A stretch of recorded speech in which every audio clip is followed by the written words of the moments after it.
अस्सलाम वालेकुम। पूल टू एच एस ऑफिशियल टीम ईयर। अच्छा स्टूडेंट्स, आज हम बात कर लेते हैं ब्लॉक 2 के बारे में। ब्लॉक 2 में बात आ रही थी, स्टूडेंट्स के मैसेजेस आ रहे थे कि सर आप हमें गाइड कर दें कि ब्लॉक 2 में हमें किस सब्जेक्ट पे ज़्यादा फोकस करना चाहिए और कितने किसकी कितनी परसेंटेज है, इसके बारे में बात हो रही थी। तो मैंने सोचा कि चलें इस पर एक वीडियो बना लेते हैं ताकि स्टूडेंट्स को पता होना चाहिए कि कौन सा पोर्शन कितना इंपॉर्टेंट है और किस पे ज़्यादा आपको फोकस करने की ज़रूरत है, क्योंकि ब्लॉक आपको पास करना होता है। आपको ब्लॉक्स के पेपर पास करना होंगे, इससे ही आपकी इंटरनल असेसमेंट बनती है और इंटरनल असेसमेंट अगर आपकी अच्छी होती है तो आप इजीली वहाँ पे अच्छे मार्क्स सिक्योर कर लेते हैं। तो इसलिए आपको पता होना चाहिए, क्योंकि ये एक स्मार्ट स्टडी का पोर्शन भी आ जाता है कि अगर आपको इनका पता हो कि कौन से सब्जेक्ट में कितना उसकी वेटेज है तो आप उसके अकॉर्डिंग आप उसकी तैयारी करते हैं।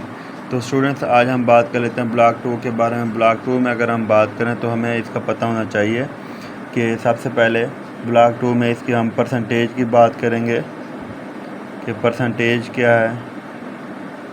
अगर हम परसेंटेज की बात करते हैं स्टूडेंट्स, इसमें से तो इसमें आ जाता है परसेंटेज में सबसे पहले हम बात करेंगे एनाटमी की।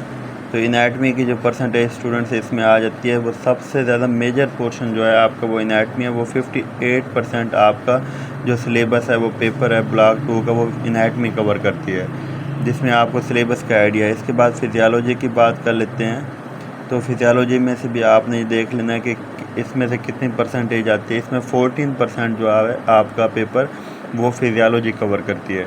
इसके बाद बायोकेमिस्ट्री। तो बायोकेमिस्ट्री की अगर हम बात करें स्टूडेंट्स, इसमें ये 13% इसका रोल है। इसके बाद पैथो की बात करें, जो आपका माइनर पोर्शन है एमसीक्यू के लिए, तो उसकी अगर हम बात करते हैं तो ये 3% आपका पोर्शन कवर करती है। इसके अलावा फार्माकोलॉजी की बात करें तो फार्माकोलॉजी जो है आपका 2% कवर करती है। तो स्टूडेंट्स, इस परसेंटेज का ये फ़ायदा होता है कि आपको पता होना चाहिए कि कौन सा पेपर ज़्यादा परसेंटेज वाला, किसका वेटेज ज़्यादा है। इससे आपको तैयारी करने में इजी रहता है आपके लिए। इसके बाद डिजीज़ प्रिवेंशन,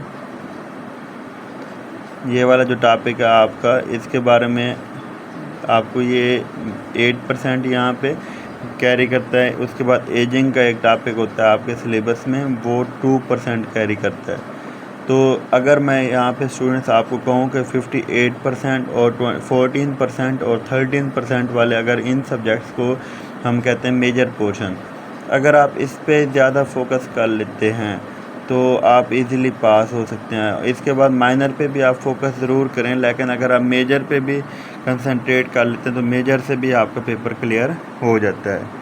तो इसलिए आपने इसको स्टूडेंट्स अच्छे से देखना है, ये सारा का सारा। इसके अलावा स्टूडेंट्स, कल एक स्टूडेंट का इनबॉक्स आया हुआ था कि सर अगर हम एमसीक्यूज़ पे ज़्यादा फोकस करें, क्योंकि हमारा जो परसेंटेज है एमसीक्यूज़ की वो ज़्यादा है, मैक्सिमम है, तो क्या हम अगर ऐसे एमसीक्यूज़ पे फोकस करें और एससीक्यूज़ पे कम करें, परसेंटेज उसकी कम है तो फोकस अगर वो कहता है कम करें, तो क्या उससे हमारा पेपर इजीली पास हो जाएगा।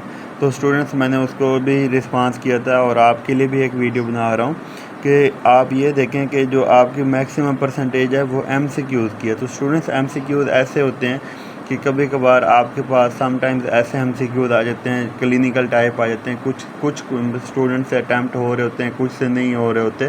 तो इन पे आप डिपेंडेंट ना रहें एमसीक्यूज़ पे। एमसीक्यूज़ की प्रैक्टिस करें, ज़्यादा से ज़्यादा प्रैक्टिस करें। एमसीक्यूज़ की प्रैक्टिस के लिए आपके पास यूएचएस की एक एमसीक्यूज़ की बुक है हमारी, पूल टू एचएस एमसीक्यूज़ के नाम से,